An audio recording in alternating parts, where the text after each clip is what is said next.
आपका जन्म स्थान कहाँ है? आपने राम कथा प्रवचन की शुरुआत कब से आपने की? देखिए, हमारा जन्म स्थान है ना मध्य प्रदेश एमपी में, एमपी सागर मध्य प्रदेश में हमारा जन्म स्थान है। बल्कि हमारे माता पिता वहाँ रहते थे, पर हमारा बचपन सारा वृंदावन में निकला है। अब हमारा घर परिवार सब वृंदावन में है। और हमने जो प्रारंभ किया था, श्रीमद् भागवत जी कहना प्रारंभ किया था सबसे पहले।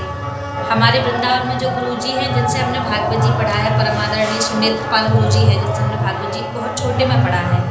अब तो लड़कियों को वहाँ पढ़ाते नहीं, और छोटे में पढ़ाई की, तो हमने शुरुआत भागवत जी से की थी। फिर जो राम कथा का अध्ययन है ये हमने खुद से घर पे किया है। ये हम बाहर करने के लिए नहीं गए। जितना फ्री समय मिलता है उसमें हम कुछ ना कुछ पढ़ने में लगे रहते हैं। आप एक राष्ट्रीय श्री राम कथा वाचक के रूप में जानी और पहचानी जाती हैं। वैसे तो संसार में कई प्लेटफार्म हैं। जी जी। इसमें एक प्लेटफार्म राजनीति का भी है। जी जी। तो आप क्यों नहीं राजनीति से जुड़ी? हमारा देखिए शुरू से लगावे, कहते ना पात्र ठाकुर जी चुनते हैं, तो ये हम नहीं कहते ठाकुर जी ने पात्र चुना हुआ है कि हम उनका नाम गाएं। राजनीति में हर एक व्यक्ति जा सकता है, हम जाना चाहें जा सकते, पर अंदर से वो हमारा भाव नहीं, क्योंकि हमारा तो सर्वस्व हमारे ठाकुर जी हैं। आपने राम कथा के माध्यम से जी जी। लगातार अपने धर्मों के प्रति लोगों को जागरूक करती चली आ रही हैं। जी जी। बताएं कि माता की आज्ञा का पालन करते हुए जी जी। प्रभु श्री राम 14 वर्ष के लिए प्रभु वनवास चले गए। जी। इस दौरान उनके भाई भरत जी प्रभु राम की खड़ाऊ राजगद्दी पर रखकर जी। राजपाट चलाते रहे। जी। बताएं कि जब प्रभु राम वन से वापस आने लगे और इसकी जानकारी जब भरत जी को हुई, जी जी। और उनके स्वागत में, उनके रास्ते में प्रभु के पैरों में कुछ ना लगे। कितनी दूरी तक भरत जी ने रास्ते में फूल को बिछाया था? जब उनको समाचार हनुमान जी ने दिया था कि राम जी आने वाले हैं, तो पूरे अवध में फूल बिछाए गए थे। पूरे अवध में, अवध के बाहर जहाँ उनका जो पुष्पक विमान जिसमें राम जी आए थे, जहाँ विमान उतरा था, अब जैसे आज के समय में होता है ना कि हवाई अड्डा है, यहाँ पे स्थान है, यहाँ रुकेगी, उस समय में सुनिश्चित किया था कि राम जी जब यहाँ से आएंगे तो पूरे अवध वासियों को दर्शन होने चाहिए। तो अवध के बाहर उनका जो विमान था वहाँ उतरा था, और वहाँ से जब राम जी चल के आए तो पूरे रास्ते में वहाँ से महल तक फूल बिछाए गए थे।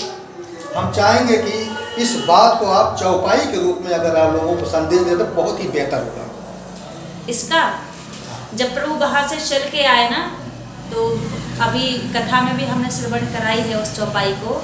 चलत विमान कुलाहल होई, जय रघुवीर कहे सब कोई। तो प्रभु जब विमान पे चले तब बाबा तुलसीदास जी ने कहा कि चलत विमान कुलाहल होई। और इस चौपाई के माध्यम से आज के लिए भी संदेश है कि आज कोई भी व्यक्ति अपने घर से किसी भी यात्रा के लिए निकले, तो बड़े बड़े संत कहते हैं, मानस भी कहते हैं, एक बार यदि मन में इस चौपाई का गायन कर लिया कि चलत विमान कुलाहल होई, जय रघुवीर कहे सब कोई। रामचरितमानस कहती है कभी उस व्यक्ति का कहीं एक्सीडेंट, कोई गलत घटना नहीं हो सकती उसके साथ में, प्रमाणित है। ये मानस की महिमा है इस चौपाई पे।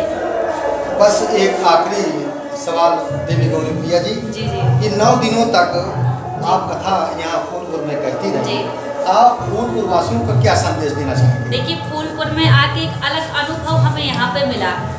हर जगह जाते हैं कथा कहने के लिए, तो हर जगह का एक अलग अनुभव रहता है। तो फूलपुर में भी आके लोगों से, नए लोगों से जुड़ के मिलकर अच्छा स्नेह प्रेम मिला। और सबसे यही कहना चाहते हैं कि आज हम आए तो कथा सुना, हमारे अलावा कभी भी कोई आए तो ऐसा ना हो कि नहीं हम उन्हीं से कथा सुनेंगे। कभी भी कोई भी आए, ये मन में भेद ना रखे कि हम जानते हैं नहीं जानते, कथा में नहीं जानते, सबके यहाँ कथा में जाएं, क्योंकि ये सनातन धर्म है। यदि कोई घर के बाहर बैठकर भी कोई व्यक्ति सनातन धर्म की चर्चा कर रहा है ना, तो वहाँ भी व्यक्ति का कर्तव्य बन जाता है कि सनातन धर्म में बैठ के 2 मिनट चर्चा सुन लें उसको। ये तो मानस की चर्चा है, और कथा का उद्देश्य ही यही रहता है। यहाँ नहीं, हर जगह जाते हैं, जन कल्याण में भगवान के नाम का प्रचार हो, भगवान के नाम की भक्ति फैले। आज जो युवा पीढ़ी गलत मार्ग पर जा रही है ना, इसी कारण से, क्योंकि अपने पुराणों को जाना नहीं है, संस्कृति को जाना नहीं है, ऊपर से जो सुन लिया वो मान लिया और करने लगती है। यदि ये नहीं कहते 18 पुराण कुछ भी व्यक्ति ना पढ़े, केवल एक मानस को व्यक्ति अपने जीवन में धारण कर ले, वो कभी गलत मार्ग पर नहीं चल सकता है।